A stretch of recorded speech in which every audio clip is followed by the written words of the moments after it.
en la personne de Pierre Ménès. Comment est-ce que vous viviez cela? Ouais, je dirais que chacun a son fonds de commerce.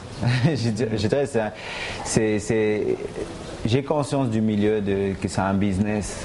Alors certains, comme moi, choisissent de se concentrer sur leur passion et c'est devenu mon métier. Donc je me concentre essentiellement sur ça. Je suis récompensé tous les week-ends, tous les jours en allant à l'entraînement et pour moi c'est une bénédiction et dans ce métier il faut accepter que des gens qui n'ont pas pu, comme moi, être sur le terrain, quelque part se servent de leur frustration pour essayer de se hisser à votre niveau.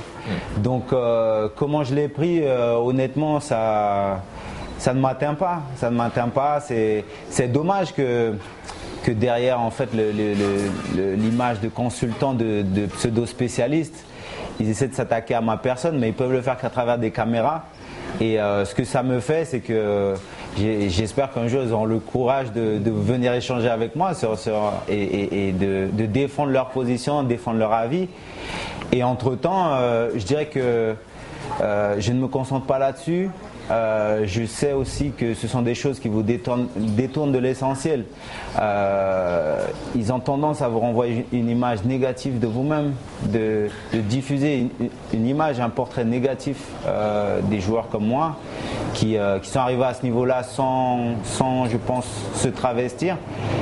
Et pour moi, l'essentiel, c'est de rester digne et de montrer à la prochaine génération, aux jeunes qui me demandent souvent comment faire pour devenir comme moi joueur professionnel, qu'il n'y a pas besoin de se travestir et de quelque part bafouer ses valeurs pour réussir.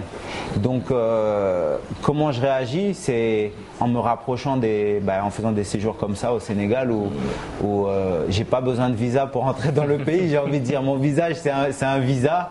Donc comment voulez-vous que je donne de l'importance à des gens qui n'existent que par leur critique et leur attaque personnelle? Donc vous le preniez pour des attaques personnelles? Ouais, bien sûr, parce que vous avez parlé vous-même de mon palmarès. Je veux dire, comment pouvez-vous critiquer avec autant de virulence sans jamais féliciter? Alors qu'en face, il y a des titres, il y a un bilan. Je pense que là, comme vous avez dit, j'ai dépassé la trentaine. Il y a un certain nombre de chiffres et de choses positives à dire aussi en tant que consultant. Il y a de la matière à exploiter. Donc c'est ce qui me fait dire que ce sont souvent des attaques personnelles parce que on peut critiquer négativement et ça fait partie aussi de tout le monde est un peu spécialiste devant sa télé.